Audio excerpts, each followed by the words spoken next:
बिस्मिल्लाहिर्रहमानिर्रहीम। अस्सलाम वालेकुम व्यूअर्स, आपका मेज़बान बिजनेस एक्यूमेन के हवाले से इस वेबिनार के पार्ट 2 में आपकी खिदमत में हाजिर है। हम आज के इस सेशन में कोशिश करेंगे कि फाइनेंशियल स्किल्स की बात कर लें, बिजनेस मॉडल जो देख लें फंडामेंटल हैं और ऑर्गेनाइजेशनल स्ट्रेटजी। तो इस सेशन में हम इन टॉपिक्स को देखते हैं जी। कल हमने अल्हम्दुलिल्लाह कवर किया था इंट्रोडक्शन क्या है और ऑर्गेनाइजेशंस कैसे थ्राइव करती हैं, आगे प्रोग्रेस करती हैं। तो मज़ीद कोई वक्त ज़ाया किए बगैर हम अपने नेक्स्ट सेक्शन की तरफ चलते हैं और फाइनेंशियल स्किल्स की बात करते हैं। फाइनेंशियल स्किल्स बहुत इम्पोर्टेंट हैं और फाइनेंशियल स्किल्स के बारे में जानना ज़रा बिजनेस एक्यूमेन में ये business is basically the backbone. जैसे बड़ी अच्छी एनालॉजी इस एक्सपर्ट ने ड्रॉ की और बताया है कि साहब जिस तरह डॉक्टर कुछ सर्टन मेजरमेंट्स यूज़ करता है, टेम्परेचर चेक करता है, स्टेथोस्कोप यूज़ करता है और फिर आपको टेस्ट भी लिख कर देता है, तो वो सारे मायार कुछ इसी तरह फाइनेंशियल हेल्थ को भी जांचने के हैं। तो उसमें इनकम स्टेटमेंट सबसे पहले है, नंबर 2 हमारा ऑर्गेनाइजेशन की बैलेंस शीट और फिर कैश फ्लो स्टेटमेंट। कल के पार्ट 1 में हमने जिक्र किया था कि ज़ाहिर cash flow into the organisation, similarly out of the organisation, इन दोनों को समझना बड़ा इम्पोर्टेंट है। सो हम इसको अच्छी तरह समझ सकें, इंटरप्रेट कर सकें और इसमें ज़ाहिर है इसमें एक सिंपल लॉजिक है। इसके लिए कोई आपको रॉकेट साइंस में पीएचडी करना ज़रूरी नहीं है। कोई फाइनेंस का दोस्त बना लीजिए, वो आपको बता सकता है अगर आप नंबर्स के हवाले से परेशान हैं। और सिमिलरली यहाँ पर इंफोग्राफिक्स यूज़ किए जाएंगे जिनमें इन चीज़ों को बताया जा रहा है। तो हम मज़ीद देखते हैं। सबसे पहले ज़ाहिर है income statement, number 2 balance sheet और फिर कैश फ्लो स्टेटमेंट। ये मिलकर ये सारे टूल्स बताते हैं कि ऑर्गेनाइजेशन की फाइनेंशियल हेल्थ कैसी है। और ज़ाहिर है ये चीज़ें फंडामेंटल तो यहाँ से पता चलते हैं, लेकिन उसके अलावा भी बहुत कुछ होता है जिससे ज़ाहिर है अंदाज़ा होता है। सो इस हवाले से ज़ाहिर है हमें देखना है कि हमारी ऑर्गेनाइजेशन की फाइनेंशियल हेल्थ अगर अच्छी है तो ज़ाहिर है नई प्रोडक्ट्स लॉन्च होंगी, नई सर्विसेज और बाकी भी चीज़ें हो पाएंगी। सो इसमें ज़ाहिर है बिजनेस हेल्थ भी देखना एक ज़रूरी है और फिर व्हाट इफ सिनेरियोज भी हम क्या कर पाएंगे और फिर ऑर्गेनाइजेशन की भी सक्सेस और इंडिविजुअल की सक्सेस भी ज़ाहिर है वो तभी होगी अलाइन जैसा कि इस इंफोग्राफिक में बताया गया है। तो इनकम स्टेटमेंट सबसे पहले देख लेते हैं। इनकम स्टेटमेंट और इसमें जाहिर है सबसे ज़्यादा इम्पोर्टेंट रेवेन्यू है। ये टॉप की लाइन देखिए, इसे रेड कलर से आइडेंटिफाई किया गया है। सिमिलरली नेट इनकम, ये दोनों बाकी चीज़ें भी ज़ाहिर अपनी जगह, हर चीज़ इम्पोर्टेंट है। इसे इनकम स्टेटमेंट या प्रॉफिट एंड लॉस स्टेटमेंट भी कहते हैं। लेकिन दो पैरामीटर बड़े इंपॉर्टेंट है, रेवेन्यू कितना आया और फिर सारे सारे खर्चे निकाल कर सब कुछ कर आके नेट इनकम क्या हुई। तो इसको एक वीडियो की शक्ल में भी देख लेते हैं कि एक्सपर्ट अगर हम इंफोग्राफिक के साथ समझाएं तो ज़ाहिर है फिर हमारे लिए इन नंबर्स को ज़्यादा समझना आसान हो जाएगा। तो आइए मिलकर एक एक्सपर्ट So की you want to जुबानी know सुन about a लेते हैं। company's financial health. Maybe you're considering a new position there, or you're thinking about buying some stock. Let's say the company is a computer products and services firm called Tech Giant. One thing you can check is Tech Giant's latest income statement. This is also called a profit and loss statement or a P&L. Income statements show whether a company made a profit or incurred a loss during a specific time period. Should you join Tech Giant or buy some Tech Giant shares? Probably not, since it's a made-up company. But let's look at their income statement anyway. A good place to start is the income statement's bottom line. That's its income after taxes. Tech Giant's income statement for last year shows a net income of $17,325,000. Good news? That's a profit. Let's look a little closer to see what else income statements can tell us. Under revenue, you can find out how much money customers paid for goods or services. Tech Giant's customers paid over $165 million for its products and services last year. Now let's look at the cost of sales. These are Tech Giant's expenses. Also known as cost of goods sold, cost of sales refers to things like raw materials and direct labor that go into making products. Next, there are operating expenses, which are the overhead costs associated with running the business, like technology, marketing, and general administration. Then there's interest that a company pays for loans. And taxes, of course. Subtract all those expenses from the revenue line, and you get Tech Giant's net income of $17,325,000 for the year. By looking a little closer, you can understand more about the company and its business strategy. You can learn how efficiently Tech Giant uses its labor and supplies in producing its goods or services by looking at its gross profit. That's what's left of the revenue, if anything, after subtracting the cost of sales. Divide this number by the company's revenue, and you have the company's gross profit margin, represented as a percentage. You can compare the gross profit margin against other years' results, the competitors' results, or the industry average. Gross profit margin is also an important number because it's here that Tech Giant's managers can make a difference by considering variables that make up the cost of sales, like product design, pricing, materials, and distribution channels. Improving this percentage can give Tech Giant even more cash to fund operations and fuel further growth. Wait, can gross profit margin ever be a negative percentage? Yes. If the cost of making and selling a product or service is higher than the revenue, the gross margin will be negative, which means the company bleeds money every time it makes a sale. Luckily, that's not the case with Tech Giant. Now let's come back down to the bottom line. Tech Giant made a profit last year, but it's not huge, given its revenues. What could explain this? Take a look at its expenses on technology and marketing. The big numbers here could indicate that Tech Giant is spending strategically on artificial intelligence, which can help the company's future. They're also likely spending a lot to reach their customers through marketing initiatives, an important lever for that high revenue figure in the top line. Of course, last year could have been a fluke, so it would be a good idea to compare several consecutive years to get a full picture. And if the income statements from earlier years also show a strong growth trend, Tech Giant would be a great place to work or a great stock investment if it were a real company.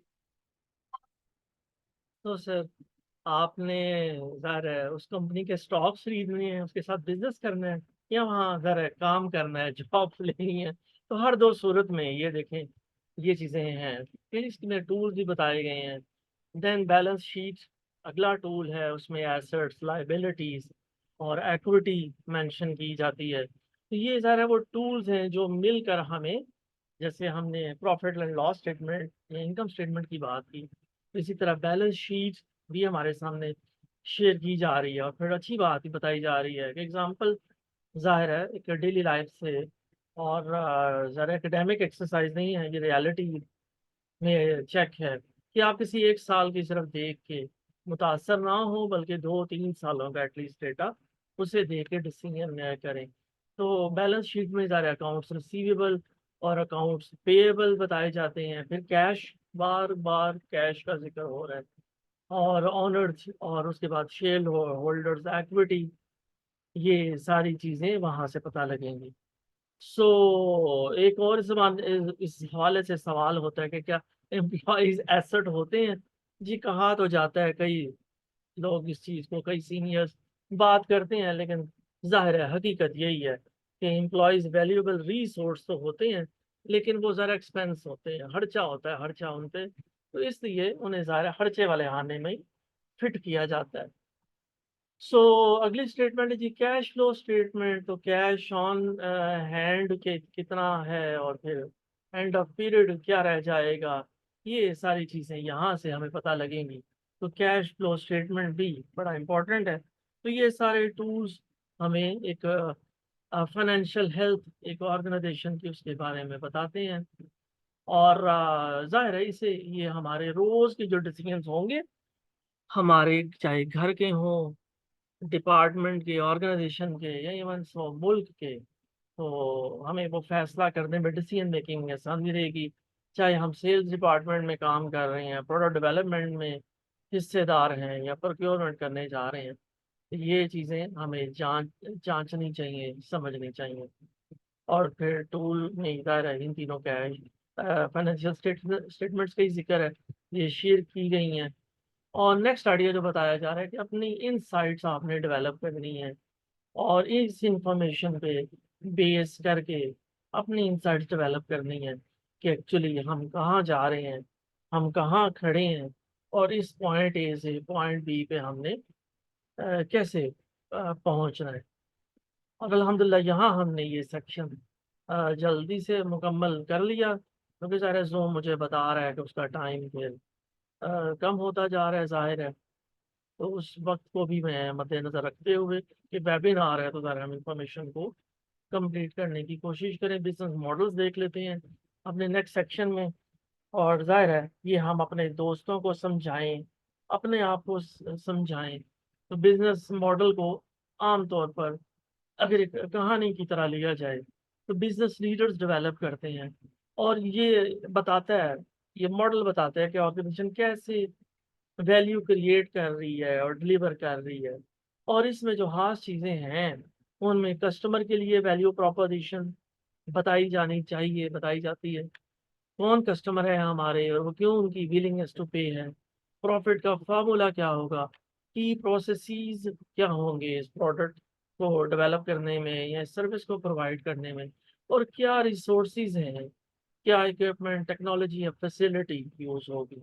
आज के दिन में IEEE के platform पे हमें fast cables में मौका मिला जाने का और देखने का कि कैसे एल्यूमिनियम और कॉपर के साथ वो प्रोसेसिंग करके बड़ी अच्छी केबल्स बनाते हैं और एक्सपोर्ट भी करते हैं।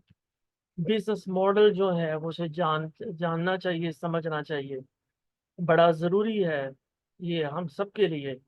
तो यहाँ बल्कि देख लेते हैं साहब कि बिजनेस मॉडल्स के हवाले से एक्सपर्ट्स क्या बताते हैं कि बिजनेस मॉडल बिल्कुल जैसा वो नॉवल है tale of two cities, This is a story तो about वही two देख लेते हैं। airlines, or more specifically, two airlines' business models.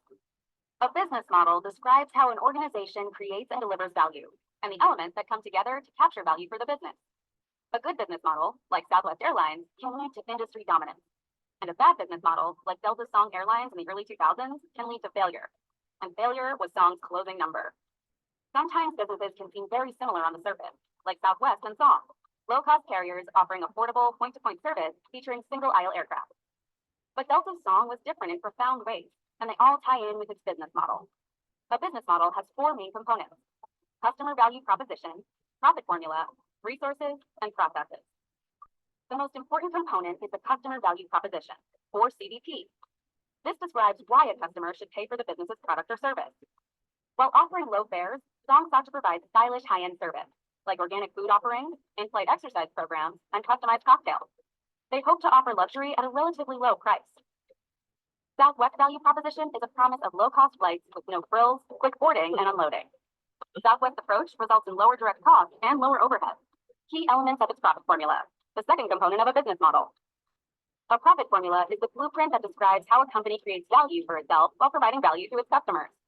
The profit formula explains how a business makes more money than it spends. The factors that go into a business's profit formula include cost structure, volume, and desired profit margin. Song's executives did not sufficiently lower direct costs when they designed the profit formula. This led to serious problems, since Song's overhead remained similar to full-cost carriers. And Song's on-time performance wasn't as good as Southwest, leading us to the third component of a business model: key processes. Key processes are the operational and managerial procedures for bringing products to customers. One reason for Southwest's on-time performance can be chalked up to their open seating plan, where there are no assigned seats. This boarding process helps planes get in the air quicker. Song didn't offer open seating on their slightly larger 757s, and these larger airplanes added to longer turnaround times on the ground by increasing restocking and cleaning time. The planes and supplies themselves fall under the key resources category, the final business model component. Key resources are assets, such as people, equipment, technology, and facilities required to deliver the value proposition to customers. Perhaps the biggest key resource stumbling block for Song was enlisting Delta Airlines' existing pilots, crews, and machinists. These employees, with high-cost union contracts, were unaccustomed to working within Song's new system.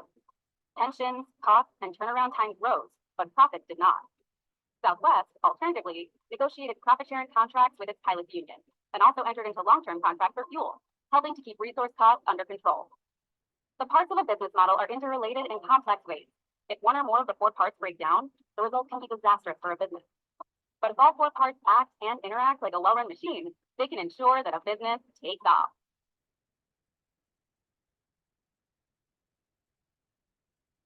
नहीं जी, हमने business models देखे इस infographic में कि एक organisation का business model अच्छा था, वो कामयाब रही, और दूसरी जाहिर है इन कंपैरिजन उनका मॉडल नहीं कामयाब हो सका। तो ज़ाहिर है एक ही बिजनेस में मुख्तलिफ लोगों के साथ मुख्तलिफ चैलेंजेस ज़रूर होते हैं। बिजनेस मॉडल के हवाले से नंबर एक जी अपने कस्टमर को समझना ज़रूरी है कि हमारी ऑर्गेनाइजेशन कैसे कस्टमर्स को एंगेज करेगी उनके साथ, जैसा कि इंफोग्राफिक में भी जिक्र हुआ। नंबर टू वैल्यू प्रोपोजिशन क्या है, हम अपने कस्टमर्स को कैसे डिलीवर करेंगे। जैसा मैंने पहले भी गुजारिश की कि आज IEEE के प्लेटफॉर्म पे हमें मौका मिला फास्ट केबल्स को विजिट करने का, तो हमने देखा कि फास्ट केबल्स किस तरह अ, जो है कॉपर वायर को और एल्यूमिनियम को यूज करके, इस सवाल भी पूछा गया कि कॉपर कहाँ से आता है जी, बताया गया कॉपर ज़ैम्बिया से आता है और एल्यूमिनियम जो है वो आता है बहरेन से। तो उससे वो फिर जाहिर है चीज़ें डेवलप कर रहे हैं। नेक्स्ट कस्टमर चैनल्स कौन से हैं हमारे, और ये ज़ाहिर बड़ा इंपॉर्टेंट क्वेश्चन है किसी भी बिजनेस मॉडल के हवाले से। रेवेन्यू स्ट्रीम्स क्या होंगी, ये कहाँ से वो ज़ाहिर है कैश फ्लो आएगा, कस्टमर्स पे करेंगे और उनकी जो विलिंगनेस टू पे है वो कैसे हम मैनेज करेंगे, और कॉस्ट का स्ट्रक्चर क्या होगा। तो ये सारे वो सवाल हैं जो बिजनेस मॉडल का हिस्सा हैं और बिजनेस मॉडल यूं ही डेवलप होता है। और नेक्स्ट स्लाइड में जी जाहिर है बिजनेस मॉडल को जब हमने डिस्क्राइब किया है तो इन चीज़ों को देखना इम्पॉर्टेंट है। नेक्स्ट जी बिजनेस मॉडल के हवाले से ही ज़ाहिर सेक्शन ही बिजनेस मॉडल पे है, तो यहाँ हमें स्मार्ट चॉइसेस जो है वो डेवलप करना ज़रूरी है कि हमने डिसीजन लेने हैं। इंसान डिसीजन लेते हैं या बाज़ पर गलती भी होती है, लेकिन वो ज़ाहिर डिसीजन किसी क्या कहना चाहिए किसी डेटा पे बेस्ड होना चाहिए, लॉजिक पे होना चाहिए। और फिर इसी तरह हमें अपने आइडियाज़ के लिए अपनी टीम की सपोर्ट हासिल होना भी ज़रूरी है कि हम अकेले ही ना हों, बाकी लोग भी हमारे साथ शामिल हों। नेक्स्ट चीज़ केस स्टडी है। ये ज़ाहिर है केस स्टडी आराम से बैठ के पढ़ने की और देखने की चीज़ है, लेकिन ज़ाहिर है उसी आइडिया को एम्फेसाइज किया जा रहा है जो ऑलरेडी हम देख चुके हैं। नेक्स्ट चीज़ अच्छा बिजनेस मॉडल को क्या चीज़ अच्छा बनाती है, कि क्या अच्छे बिजनेस मॉडल के दो टेस्ट बताए जा रहे हैं, एक नैरेटिव टेस्ट और दूसरा नंबर टेस्ट। ये बिल्कुल इसी तरह है कि जिस तरह हम कहें कि कुछ चीज़ें सब्जेक्टिव होती हैं और कुछ चीज़ें ऑब्जेक्टिव होती हैं। तो नंबर्स डेटा ये चीज़ें ज़ाहिर है वो एक अलग टेस्ट है, और ज़ाहिर है आप जो नैरेटिव डेवलप करते हैं वो एक अलग चीज़ है, लेकिन दोनों चीज़ें अपनी जगह इंपॉर्टेंट है। देन अगेन नेक्स्ट स्लाइड में फिर एक केस स्टडी आ गई, तो केस स्टडी तो जाहिर है उसका रेफरेंस भी गिवन है, आप डाउनलोड भी कर सकते हैं और अपने जाहिर है कन्वीनियंस पे अपने कंफर्ट जोन पे उस केस स्टडी को गो थ्रू कर सकते हैं। नेक्स्ट चीज जाहिर अब ये स्लाइड इंपॉर्टेंट है कि हम कुछ बिजनेस मॉडल्स को देखते हैं और फिर उस चीज़ को हम डिसाइड करते हैं, बल्कि वीडियो भी देखते हैं, लेकिन इससे पहले कि एक एयरबीएनबी का बिजनेस मॉडल है, ठीक है जी। ये ज़रा हॉस्पिटैलिटी या ट्रैवल की डोमेन से बिजनेस मॉडल है एयरबीएनबी का। तो जाहिर है मशहूर कंपनी, और हमारे मुल्क में भी जाहिर है इसी तरह इस ये मॉडल्स यूज करते हुए कई कंपनीज होंगी। अगली केस स्टडी है जी अली बाबा से। ज़ाहिर चाइना का नाम आए आजकल हम पाकिस्तानी और बल्कि क्या कहना चाहिए साउथ एशियंस, बल्कि पूरी दुनिया चाइनीज की तरफ देख रही है। तो उसमें ज़रा रिटेल में जब जिक्र होगा तो अली बाबा का भी बिजनेस मॉडल देखा जा सकता है। तो मजीद इस आइडिया को हो सकता है ये इंफोग्राफिक देखें, उसमें इन मॉडल्स का जिक्र हो, तो हम जो है इस इंफोग्राफिक में ये डिफरेंट बिजनेस मॉडल्स मिलकर देख लेते हैं। So back in 2012, when I became the CEO of Best Buy, this is a time where everybody thought we were going to die. Amazon was going to kill us. And so the question is, when you take on a new job, is how do you define what you're going to do? I could have chosen to spend time in headquarters looking at spreadsheets and reports. Instead, I went to St. Cloud, Minnesota, just about 100 miles north of Minneapolis, with the goal to listen and learn. I learned about showrooming, that is customers going into our stores, spending time with the associates, looking at the product, and then buying the product online because it's presumably cheaper. I learned about the fact that the associates were not given them a clear articulation of why customers should buy from Best Buy. Also, so that the stores were run down and that the assortment in the store was very dated. Way too much emphasis on physical media, for example, which already at the time was shifting online and towards streaming. So this formed the basis for our Renew Blue turnaround plan. And what did we decide to do? Make real changes that would be perceived by the customers and would drive superior results. We decided to match Amazon prices, take price off the table. Number two, we decided to invest in the online shopping experience because in truth, when talking to customers, this is where the shopping journey starts. And then we decided to invest in the stores and the associates. We decided to partner with the world's foremost tech companies. So the Samsungs, the Microsofts, the Apples, the Sonys of the world. We designed stores within the store that give them the opportunity to showcase the fruit of their billions of dollars of R&D investment. And of course, changed the game for us because gave us this unfair competitive advantage. And so we did these partnerships where in a matter of months, some of these vendors got 1,000 stores within our store, which was wonderful for the customer, great for these vendors, and good for us, of course, because we got some money out of this. So these were game-changing decisions we made that changed the trajectory of the company, saved the company right into ship, and set us on a growth trajectory. So the key lesson here is if you're going to design a plan, listening to the frontliners is a great basis for creating the right plan to get your organization on the right track. नहीं जी, वही ideas जो हम share कर रहे हैं उन्हीं को एक एक्सपर्ट की जुबानी भी हमने सुना। नेक्स्ट जी, आइकिया फर्नीचर और होम एक्सेसरीज के हवाले से एक क्या कहना चाहिए, बेस्ट एग्जांपल है। और सिमिलरली फाइनेंशियल सर्विसेज के हवाले से इजी बैंक फाइनेंशियल सर्विसेज के हवाले से इनका बिजनेस मॉडल भी और ये सारी चीज़ें ऑनलाइन अब होती जा रही हैं। तो जैसे फिजिकल बैंकिंग के कंपैरिजन में ऑनलाइन बैंकिंग, तो ये ज़रा ऑनलाइन अगर अवेलेबल होगा एक बैंक तो उसकी कोई फिजिकल लोकेशन नहीं है। तो ये सारे डिफरेंट बिजनेस मॉडल्स हैं जिनमें यही बेसिकली सवाल जोड़ा जाता है कि कस्टमर्स कौन होंगे और फिर ऑर्गेनाइजेशन अपने कस्टमर की नीड्स को कैसे सेटिस्फाई करेगी। बिजनेस मॉडल जो है और बिजनेस स्ट्रेटजी में ज़ाहिर है समझना ज़रूरी है। बिजनेस मॉडल बेसिकली ज़ाहिर है बताते हैं कि कैसे ऑर्गेनाइजेशन क्रिएट कर रही है, डिलीवर कर रही है वैल्यू, जबकि स्ट्रेटजी जो है वो लीडर्स बनाते हैं, सीईओज बनाते हैं, सीनियर्स बनाते हैं कि डिसीजन जो है वो लिए जाते हैं क्या क्या चीज़ें हम ऑफर करेंगे और क्या नहीं करेंगे। नेक्स्ट स्लाइड पे फिर एक केस स्टडी आ गई। ये ज़ाहिर है हम अपने कंफर्ट जोन पे फ्रांसिस्का की केस स्टडी और उसका बिजनेस मॉडल देख सकते हैं और मोस्ट ऑफ द जो रेफरेंसेस हैं वो डाउनलोडेबल है। ऊपर का जिक्र आ गया, अभी थोड़ी देर पहले हमने पिछली स्लाइड में एयरबीएनबी का जिक्र किया था। नहीं जी, उबर भी सामने आ गई, तो उबर ने भी एक नाम बनाया है। यहाँ हमने अल्हम्दुलिल्लाह एक सेक्शन और मुकम्मल कर लिया है बिजनेस मॉडल का, और लास्ट सेक्शन है हमारा कि अपनी ऑर्गेनाइजेशन की स्ट्रेटजी को हम देखें। तो आज के इस वेबिनार में लास्ट सेक्शन है जी हमारा कि ऑर्गेनाइजेशन की स्ट्रेटजी क्या है। मुझे जूम की जो क्लॉक है बता रहा है 3 मिनट हैं, तो अगर ये डिस्कनेक्ट हो जाएगा तो हम ज़ाहिर है इसी लिंक को यूज़ करते हुए दोबारा इंशाल्लाह ताला कनेक्ट कर लेंगे। बिजनेस मॉडल बेसिकली एक्सप्लेन यही करता है जो हमने पिछले सेक्शन में भी देखा कि कैसे वेल्थ क्रिएशन कोई ऑर्गेनाइजेशन कर रही है, और फिर दोबारा बिजनेस स्ट्रेटजी को ही एड्रेस किया जा रहा है। तो बिजनेस स्ट्रेटजी बेसिकली बताती है कि एक ऑर्गेनाइजेशन अपने कंपेटिटर्स की निस्बत कैसे डिफरेंट है, कैसे यूनिक है। जैसे आज दिन में फास्ट केबल्स वालों ने इस सवाल का जवाब कई दफ़ा दिया कि वो अपने कंपेटिटर्स की से कितना डिफरेंट है और कैसे यूनिक है।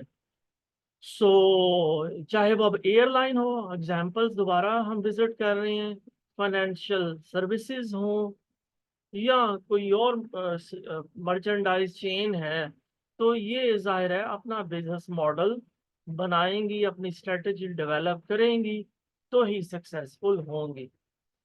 और जाहिर है जैसे कहा गया कि connecting the dots, Steve jobs ने भी अपनी मशहूर स्टैनफोर्ड की कमेंसमेंट स्पीच में कहा कि अपने अपने जो डॉट्स हैं उन्हें आप कनेक्ट करें और डेवलप करें, आइडेंटिफाई करें। और यहाँ बिजनेस मॉडल को डेवलप करने के लिए और बिजनेस स्ट्रेटजी के हवाले से एक्सपर्ट्स ने जो टूल किट्स आइडेंटिफाई की हैं वो भी अवेलेबल हैं। इन चीज़ों को भी ज़ाहिर है हमें देखना चाहिए और क्या कहिए यूज़ करना चाहिए। ओके जी, स्ट्रेटजी के हवाले से कि ये रोड मैप आइडेंटिफाई करती है, बड़ा ज़रूरी है कि हर बंदा अपनी ऑर्गेनाइजेशन की स्ट्रेटजी को समझे कि कैसे वो काम कर रही है, और स्ट्रेटजी से ही वैल्यू क्रिएट होती है। जो वैल्यू एडिशन या वैल्यू क्रिएशन की हमने शुरू में बात की, वेल्थ क्रिएशन की, वो घूम फिर के इसी चीज़ पे आती है। ये कौन कस्टमर हैं, एम्प्लॉयज़ कैसे काम कर रहे हैं, हमारे सप्लायर्स कैसे इसमें शामिल हैं। तो इन चीज़ों को अब हम देखते हैं। इस नंबर वन, लास्ट मिनट ये चल रहा है, अगर डिस्कनेक्ट होता है तो हम दोबारा इसी से कनेक्ट कर लेंगे। नंबर वन, स्ट्रेटजी कस्टमर्स पे बेस करके हमारा ये फोकस क्या है, कस्टमर। तो कस्टमर को जब देख रहे हैं तो उसकी जो विलिंगनेस टू पे है वो इंक्रीज करना बड़ा इंपॉर्टेंट है, कि कैसे हम प्राइस एडजस्ट करें, क्या प्राइस हो, कैसे अट्रैक्टिव बनाएं, और कन्वीनियंस कितनी हो। तो ये ज़रा कस्टमर के हवाले से विलिंगनेस टू पे को हम बेसिकली फोकस कर रहे हैं। सिमिलरली कस्टमर ही के हवाले से कि जब भी आप वो स्ट्रेटजी देखेंगे, स्ट्रेटजी डेवलप करेंगे, तो एक्सपर्ट ही बता रहे हैं कि हमने कोशिश करनी है कि अपने कस्टमर का ट्रस्ट, उसकी लॉयल्टी हम विन कर सकें। ये हमारी विलिंगनेस टू पे जो है उसे इंक्रीज करेगी। नेक्स्ट स्लाइड भी सारे कस्टमर के हवाले से ही है। स्ट्रेटजी को डेवलप करने के लिए कि पूरी टीम को चाहिए कि वो सोचे, वो देखे कि जो कस्टमर्स का एक्सपीरियंस है वो कैसे अच्छा बनाया जा सकता है। जैसे अगर मुझे आज पूछें तो मुझे बड़ा अच्छा लगा IEEE के प्लेटफॉर्म पे जाकर कि हम गए, उन्होंने फास्ट केबल्स वालों ने बड़े अच्छे तरीके से रिसीव किया, काफ़ी लेंथी प्रेजेंटेशंस की उनके 3-4 टीम मेंबर्स ने, फिर हमें फैक्ट्री दिखाई पूरी, और एंड पे भी बड़े अच्छे तरीके से उन्होंने जाहिर है जोहराना दिया। तो it was part of the whole package के वो लोग, उन्होंने ऑलमोस्ट सारा दिन, हम मेहमान थोड़े से अजी हो रहे थे कि हम सानू जाना चाहिए, अदरवाइज हमारा जो होस्ट था उसका तरफ से हमें कोई वो लग नहीं रहे थे जल्दी के ऐसा। चलिए जी, नेक्स्ट आइडिया, स्ट्रेटजी जो है एम्प्लॉयज पे बेस्ड करके भी बनानी चाहिए। ये आज भी हर बात हो रही थी और होनी चाहिए कि आपका जो एम्प्लॉई है उसको अगर फोकस किया जाए तो फिर क्या पैरामीटर्स होंगे। सेफ्टी की आज भी वहाँ बात हुई, सेफ्टी बड़ा इंपॉर्टेंट है। Flexible hours, work life balance, ये सारी वो चीज़ें हैं जो जनरेशन जी और मिलीनियल्स जिनके बारे में ज़्यादा कॉन्शियस हैं इन कंपैरिजन जो जो पुराने जो लोग हैं। नेक्स्ट एम्प्लॉयज़ ही की बात हो रही है, तो एम्प्लॉयज़ की विलिंगनेस टू सेल, ये भी अच्छा आइडिया जी। एक तरफ विलिंगनेस टू पे कस्टमर्स की, वो बढ़ाना भी ज़रूरी है, और दूसरी तरफ जो एम्प्लॉयज़ हैं उनकी विलिंगनेस टू सेल बड़ी ज़रूरी है। ये वो चीज़ें हैं कि जिन पे ज़्यादा फोकस करना ज़रूरी है, कि ये वो मैसेज देती हैं कि ये ऑर्गेनाइजेशन, ये टीम वर्क लाइफ बैलेंस को अहमियत देते हैं। हम लोगों को डिस्कस करते हैं उनके प्रोफेशनल परफॉर्मेंस गोल्स उनके साथ। हम लोगों को उनकी गैर मौजूदगी में सिर्फ डिस्कस नहीं करते, उनके साथ डिस्कशन करते हैं, और फिर जो भी रिवार्ड है वो भी सारे टीम मेंबर्स को हम करते हैं, सेलिब्रेट करते हैं। तो ये अच्छे आइडियाज़ हैं जी, इंपॉर्टेंट है, करने वाली बातें हैं। और फिर एम्प्लॉयज़ के हवाले से ही कि किस तरह एम्प्लॉयज़ जो है ना वो अपनी ऑर्गेनाइजेशन में अच्छा काम कर सकते हैं, और अपने टीम मेंबर्स को हमें वैल्यू करना चाहिए, और जो भी प्रॉब्लम्स पैदा हों उन्हें जल्दी से इमीडिएटली एड्रेस करना चाहिए। तो ये हमारी अल्हम्दुलिल्लाह हम इस वेबिनार के एंड पर पहुंच रहे हैं। इसी तरह नेक्स्ट फिर केस स्टडी आ गई, तो केस स्टडी ज़ाहिर है इस मुख्तसर वक्त में मैं छोड़े जा रहा हूँ कि हम बाद में इन्हें इंशाल्लाह ताला डाउनलोड कर लेंगे, पढ़ लेंगे और देख लेंगे। फिर टेक अ मोमेंट, तो यहाँ तक वही बात है कि कनेक्टिंग द डॉट्स, और जो भी थोरेटिकल नॉलेज हम देख रहे हैं उस थोरेटिकल नॉलेज को इम्प्लीमेंट करना ज़रूरी है। अदरवाइज वो सुम्मुन बुकमुन उम्युन फहुम ला यरजिऊन वाला मामला नहीं होना चाहिए। नेक्स्ट आइडिया जी, नेक्स्ट स्लाइड में, स्ट्रेटजी बेस्ड ऑन सप्लायर्स। ये तो इम्पोर्टेंट बात है, मजे की बात है कि आप कस्टमर फोकस करके भी स्ट्रेटजी डेवलप कर सकते हैं। आप अपने एम्प्लॉयज को भी कंसिडर करके कि वो लेंस, वो फोकस उन पे लगा लें, और तीसरा इवन सप्लायर्स को भी शामिल किया जा सकता है अपने गेम प्लान में।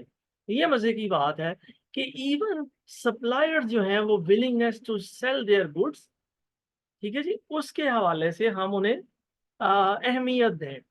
तो इसमें ज़ाहिर है जितना ज़्यादा हम इस चीज़ को डिस्कस करेंगे अपनी टीम में और उसके बाद अपने सप्लायर्स के साथ, उतना आसान होगा, जैसा कि इन केस स्टडीज़ में भी बताया जा रहा है। सो सप्लायर्स का जिक्र हो रहा है, फिर केस स्टडी आ गई, तो मेरा ख्याल है जैसे कहते हैं ना, हाथ कंगन को आरसी क्या, पढ़े लिखे को फारसी क्या। तो एक्सपर्ट की जुबानी सुनते हैं कि हम प्रोफेसर तो चलें बताते हैं, ट्रेनर्स एक्सपर्ट्स, लेकिन एक ऐसा एक्सपर्ट जिसने एक ऑर्गेनाइजेशन को रन किया हो और एक स्ट्रेटजी बिल्कुल नई चेंज एजेंट हो, टर्न अराउंड किया हो, उसके हवाले से सुनते हैं। तो मेरा लिए ये बेस्ट बाय का जो सीईओ है, ये दोबारा हमारे सामने इस इन्फोग्राफिक में आएगा, और लेट्स वॉच उसकी जुबानी सुनते हैं कि साहब कैसे उसने You might know Best Buy, the बल्कि ये electronics तो प्रोफेसर retailer साहब in आ the गए जी। United States. At one नहीं, point, सुनते हैं बहरहाल, प्रोफेसर Best साहब Buy क्या कहते हैं। lost $1 billion in a single quarter. And so everyone was just super skeptical. Is there a way to save this company? Maybe yes, probably not. And then a new CEO comes in. When I became the CEO of Best Buy नहीं back ji, uh in गए हैं वो, 2012, this ठीक was a हो गया। time when everybody thought about it. And so, of course, we had to figure out what to do. And the question is, as you take on a new role, how do you approach defining your plan? What's really interesting to see is he transforms the company, but it's now 1,000 ideas. We decided to match Amazon prices, take price off the table. We decided to invest in the online shopping experience because that's where the shopping journey starts for most of the customers most of the time. We decided to, oh, by the way, we have these stores, we can ship from them, right? 70% of the US population lives within 15 minutes of a Best Buy store. That's a unique competitive advantage we have. What's the consequence? Oh, they beat Amazon in shipping times for the first time. And that really matters. For some reason, electronic customers, they take forever to choose what they want. But then once they have chosen, they want the products right away. We increase willingness to pay by having better shipping times. And then the second idea has to do with the retail store environment. He goes to Microsoft, he goes to Samsung, he goes to Lenovo, and he says, well, you know, you can go down the Apple route and you can build really beautiful freestanding stores at millions and millions of dollars. Or you can have a store in a store inside Best Buy where people are shopping for electronics products in the first place at a fraction of the cost. And we worked with them, not just selling their product, but helping them commercialize new technology. So we created a big marketing campaign, we created big showcase opportunities for them in our stores, which allowed this wave of new technology to be very successful. Because, you know, the share price of Best Buy from beginning to end went from $11 roughly to now about $110. So times 10 in 9 years, that was the result of these actions. लें जी, professor भी आ गए इस video में और expert भी आ गए जी, ठीक है जी। Theoretical knowledge as well as its application बड़े इंपॉर्टेंट है जी। अदरवाइज वही बात है, सुमुन बुकमुन ओम यून फाहुम लायर जे हूँ, जिससे हम बात करें वही बंदा जवाब देता है मन्नू पता है। सो पता होना ना काफ़ी है अगर उस पर अमल ना किया जाए, अमल ज़ाहिर है करके देखना बड़ा ज़रूरी है। ओके जी, कनेक्टिंग द डॉट्स फिर आ गया। और इवन बेस्ट बाय में जैसे उन्होंने कहा store with in a store, तो एक स्टोर के अंदर business with in a business, तो टूल किट देख लेते हैं। सिमिलरली अच्छी बात है, अल्हम्दुलिल्लाह जूम ने हमें चैलेंज नहीं दिया, नहीं तो मैं सोचा था 40 मिनट बाद ना एकदम जूम हमें खुदा हाफिज कह देगा। तो साहब वैल्यू क्रिएट करनी है, चाहे कस्टमर्स पे लेंस लगा लें, चाहे फोकस एम्प्लॉयज़ पे करें, या आप देखें सप्लायर्स को। तो जैसे वासफ अली वासफ रहमतुल्लाह अलैह का जो फरमान है ना कि किसी चीज़ को देखना हो समझना हो तो या दूर से देखो या फिर गरूर से देखो, तो ये वो वाला मामला ही है। ये फोकस करने वाला मामला भी यही है कि या आप एंगल बदल कर देखें, वही बात है, दूर से देखें या फिर गरूर से देखें, तो वो चीज़ आपको छोटी नज़र आएगी। जैसा कि हम अक्सर इंसानों को गरूर से देखते हैं, तो हमें सारे इंसान अपने से, स्पेशली मैं कहने में मेरा हक बजाना हो, हम पंजाबी ऐसे एक दूसरे को देखते हैं। सो एनीवेज 30 सेकंड्स टेक हुए इस सेक्शन का, वो यही है कि जी बिजनेस स्ट्रेटेजी में कुछ चॉइसेस हैं जो कि लीडर्स डिसाइड करते हैं। नहीं तो ये ऐसे ही है कि कुछ लोग ऑपरेशंस के हैं, कुछ टेक्टिकल वेपन्स टैक्टिक्स के को इम्प्लीमेंट करने वाले लोग हैं, और उनके ऊपर ज़ाहिर है फिर स्ट्रेटेजिस्ट हैं जिन्होंने स्ट्रेटजी बनानी है। हर बंदे का अपना रोल है। तो स्ट्रेटजी में ज़ाहिर ऑर्गेनाइजेशन बताती है कैसे हम ये सारे वैल्यू एडिशन करने जा रहे हैं। ऑर्गेनाइजेशन ने अल्टीमेटली विलिंगनेस टू पे बढ़ानी है, और दूसरी तरफ हमने देखा कि अपने एम्प्लॉयज़ और सप्लायर्स की विलिंगनेस टू सेल बढ़ानी है। तो दोनों चीज़ें, बल्कि अगर यहाँ मैं याद करूँ तो कई साल पहले मैं खुद भी हैरान हुआ था कि जैसे वासव अली वासव रहमतुल्लाह अलैह ने फरमाया कि पैगंबर की बातों की पैगंबर होती है। तो आप सल्लल्लाहु अलैहि वसल्लम ने फरमाया कि सुबह इंसान उठता है तो अपने आप को बेचना शुरू कर देता है। तो ये वो वाला मामला ही है, विलिंगनेस टू सेल और विलिंगनेस टू पे। तो यहाँ ज़ाहिर है वही बात है, नेक्स्ट आइडिया यही है कि ये सारी इंफॉर्मेशन सुनने देखने के बाद ये टूल किट्स पे इम्प्लीमेंटेशन होनी चाहिए, ये वीडियोस हम देख लें, ये आइडियाज डिस्कस कर लें, तो इन्हें इम्प्लीमेंट करना ज़रूरी है। ये मेरे रेफरेंसेस हैं, मैंने सारे रेफरेंसेस शेयर नहीं किए, जो इम्पोर्टेंट मेजर रेफरेंसेस हैं ये सारे डाउनलोडेबल हैं। कोई किताब बुक्स हैं, कोई हार्वर्ड बिजनेस स्कूल के क्या कहिए आर्टिकल्स हैं, रिसर्च है। सो लॉन्ग स्टोरी शॉर्ट कि हमने अल्हम्दुलिल्लाह इन 2 दिन के वेबिनार में जो है साहब शार्पनिंग योर बिजनेस एक्यूमेन, कि आप ऑर्गेनाइजेशन में ऑपरेशंस में है, टेक्निकल ब्रांच में है, या साहब स्ट्रेटजी में है। स्ट्रेटजी वालों के लिए तो समझना लाजमी है ही है, लेकिन नीचे भी हैं, आप ऑपरेशंस में भी हैं, फ्रंट लाइन वर्कर हैं, ठीक है जी, फुट सोल्जर है, तब भी बिजनेस एक्यूमेन डेवलप करना बड़ा ज़रूरी है। हमने अल्हम्दुलिल्लाह 2 दिन के वेबिनार में पहले कल हमने इंट्रोडक्शन शेयर किया, इस सवाल का जवाब ढूंढा कि ये ज़रूरी क्यों है, क्यों इस चीज़ पे हम अपने मसल को, अपने ब्रेन को ट्रेन करें, कैसे ऑर्गेनाइजेशन थ्राइव करती हैं। कल के इस वेबिनार में हमने देखा अल्हम्दुलिल्लाह रात को मैंने उसे एडिट करके सारा अपलोड भी कर दिया, और ग्रुप में अपने जो भी दोस्त हैं, अहबाब हैं, जिन लोगों के साथ ज़रा मैं राब्ते में हूँ, मैंने शेयर किया। तो आज भी इंशाल्लाह ताला इस पार्ट 2 को भी अपलोड करेंगे। तो आज पर हमने बात की फाइनेंशियल स्किल्स की, ठीक है, प्रॉफिट लॉस स्टेटमेंट क्या है, और इसी तरह बैलेंस शीट क्या है, इन चीज़ों की बातें की। फिर हमने बिजनेस मॉडल्स को कुछ देखा कि हर ऑर्गेनाइजेशन का है बिजनेस मॉडल, और फंडामेंटल बिजनेस मॉडल्स क्या हैं, हमें ज़रूर जानना चाहिए। और अल्टीमेटली फाइनल ज़ाहिर है कि ऑर्गेनाइजेशन की स्ट्रेटजी क्या है। तो मैं यहाँ पे अल्लाह की ज़ात का जी मशकूर हूँ कि मुझे ख्याल आया इसी को देखते हुए, इसी आइडिया को, इस आइडिया पे मुझे इंसिडेंटली ट्रेनिंग सेशन करने का मौका नहीं मिला। मैंने सोचा कि इसे क्यों ना हम कॉम्प्लीमेंट्री करें, इसे हम एज ए वेबिनार कंडक्ट करें, और ज़ाहिर है इससे मेरी प्रैक्टिस होगी, सबसे पहले मुझे समझ आएगी, और इसी तरह जो लोग शामिल होंगे। और इतनी अच्छी बात है कि आप अपलोड करते हो, लोग अपने कंफर्ट जोन में, अपनी ज़िंदगी में, अपनी सहूलत के मुताबिक भी बाद में भी देख सकते हैं। कि मैंने तो एक दफ़ा रिकॉर्डिंग कर ली, कोशिश कर ली, एफर्ट की, लेकिन कोई भी बच्चा, कोई भी कॉलीग बाद में भी इस आइडिया को देख सकता है।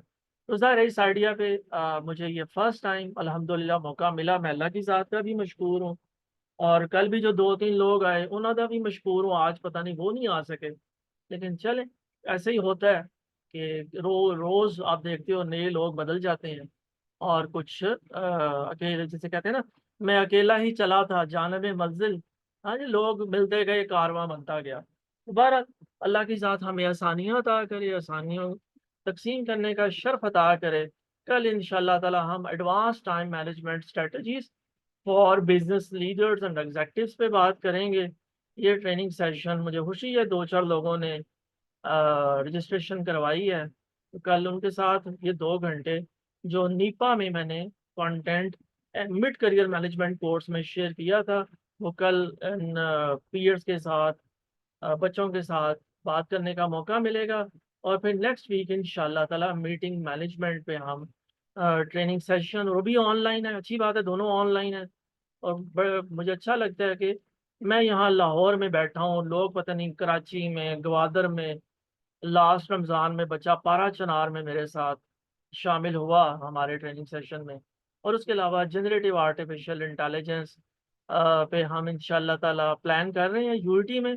ये फिजिकल होगी, बल्कि आज ही मैं सोच रहा था कि एक ऑनलाइन भी प्लान करनी चाहिए। कि सब जनरेटिव एआई पे वही वाली बात है कि मैं जब खुद काम करूंगा तो जाहिर है मेरे लिए पहले मुझे मेरी लर्निंग होगी, मुझे फ़ायदा होगा, और फिर जाहिर है इंशाल्लाह ताला और भी जो बच्चे मेरे साथ पीयर्स शामिल होंगे उनके लिए भी बेनिफिशियल होगा। तो इसकी भी ज़रा जल्द से जल्द मेरा रिकॉर्डिंग होनी चाहिए कि वो रिकॉर्डिंग अपलोड हो और लोगों के साथ भी हम शेयर कर सकें। तो यहाँ ठीक है जी, अगर आपका कोई क्वेश्चन है तो चैट बॉक्स भी ओपन है, और व्हाट्सएप पे भी मैं अवेलेबल होता हूँ। हम एसिंक्रोनस कम्युनिकेशन तो कर सकते हैं। तो यहाँ इस दुआ के साथ कि अल्लाह की ज़ात हमें आसानियाँ अता फरमाए और आसानियाँ तकसीम करने का शर्फ अता फरमाए, मैं इजाज़त चाहूँगा। तो इंशाअल्लाह ताला फिर किसी प्लेटफॉर्म पे या कल जो हमारी ट्रेनिंग सेशन है इंशाअल्लाह ताला 7 बजे, उसमें अल्लाह की ज़ात हमारी मुलाकात करवाएगी। अल्लाह हाफ़िज़।